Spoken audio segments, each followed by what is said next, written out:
ವಿಜಯನಗರದಲ್ಲೂ ಕೂಡ ಲೋಕಾಯುಕ್ತ ಅಧಿಕಾರಿಗಳು ದಾಳಿ ಮಾಡಿದ್ದಾರೆ. ಬೆಂಗಳೂರಿನ ಬೆಸ್ಕಾಂ ಜನರಲ್ ಮ್ಯಾನೇಜರ್ ನಾಗರಾಜ್ ಮನೆ ಮೇಲೆ, ಪೆಟ್ರೋಲ್ ಬಂಕ್ ಮೇಲೆ, ಶಿಕ್ಷಣ ಸಂಸ್ಥೆಗಳ ಮೇಲೆ ಹಾಗೂ ಸಂಬಂಧಿಕರ ಮನೆಗಳಲ್ಲೂ ಕೂಡ ಶೋಧ ನಡೀತಾ ಇದೆ. ಬಳ್ಳಾರಿ ಜಿಲ್ಲೆಯ ಕೂಡ್ಲಿಗಿ ಹಾಗೂ ಗುಡೇಕೋಟೆ ಗ್ರಾಮದಲ್ಲಿರುವಂತಹ ಮನೆಗಳ ಮೇಲೂ ಕೂಡ ದಾಳಿಯಾಗಿದೆ. ಬೆಳಗ್ಗೆಯಿಂದಲೂ ಕೂಡ ನಾಗರಾಜ್ ಮನೆಯನ್ನ ಪರಿಶೀಲನೆ ಮಾಡ್ತಾ ಇದ್ದಾರೆ. ವಿಜಯನಗರ ಜಿಲ್ಲೆಯ ಕೂಡ್ಲಿಗಿ ಮನೆಗಳ ಮೇಲೂ ಕೂಡ ದಾಳಿಯಾಗಿದೆ. ಬೆಳ್ಳಂಬೆಳಗ್ಗೆ ಅಧಿಕಾರಿಗಳು ಈ ಕೊರೆಯುವ ಚಳಿಯಲ್ಲೂ ಕೂಡ ಅಧಿಕಾರಿಗಳಿಗೆ ಚಳಿ ಬಿಡಿಸಿದ್ದಾರೆ. ಭ್ರಷ್ಟ ಅಧಿಕಾರಿಗಳಿಗೆ ಬೆವರಿಳಿಸಿದ್ದಾರೆ. ಬೆಳ್ಳಂಬೆಳಗ್ಗೆ ಅವರ ನಿವಾಸಿಗಳ ಮೇಲೆ ದಾಳಿಯಾಗಿದೆ.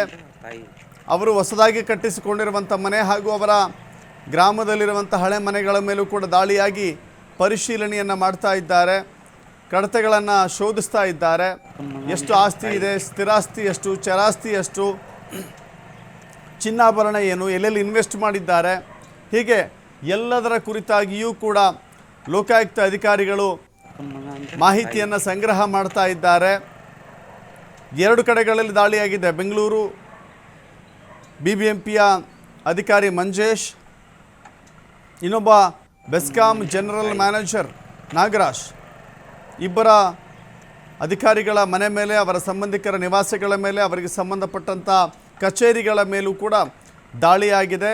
ಏಕಕಾಲಕ್ಕೆ ಪರಿಶೀಲನೆ ನಡೆದು ದಾಖಲಾತಿಗಳ ಶೋಧ ಕಾರ್ಯವನ್ನು ಲೋಕಾಯುಕ್ತ ಪೊಲೀಸರು ಮುಂದುವರಿಸಿದ್ದಾರೆ.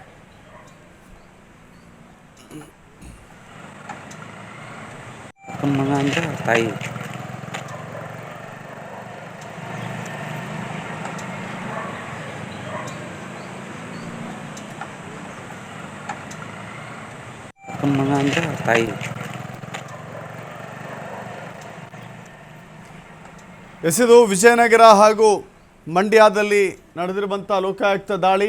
ಬೆಂಗಳೂರಿನಲ್ಲಿ ಕರ್ತವ್ಯ ನಿರ್ವಹಿಸುತ್ತಿರುವಂಥ ಇಬ್ಬರು ಅಧಿಕಾರಿಗಳ ನಿವಾಸಗಳ ಮೇಲೆ ದಾಳಿ ಮಾಡಿದ್ದಾರೆ.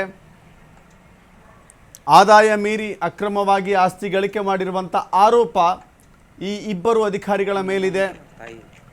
ಕರ್ತವ್ಯಕ್ಕೆ ಸೇರಿದ ದಿನಗಳಿಂದ ಇಲ್ಲಿವರೆಗೂ ಇವರು ಡ್ರಾ ಮಾಡಿರುವಂಥ ಸಂಬಳ ಎಷ್ಟು, ಕರ್ತವ್ಯಕ್ಕೆ ಸೇರಿದ ದಿನಗಳಿಂದ ಇವರ ಆದಾಯ ಎಷ್ಟಿತ್ತು, ಈಗ ಎಷ್ಟಿದೆ, ಎಲ್ಲದರ ಕುರಿತಾಗಿಯೂ ಕೂಡ ಪರಿಶೀಲನೆ ಮುಂದುವರಿತಾ ಇದೆ.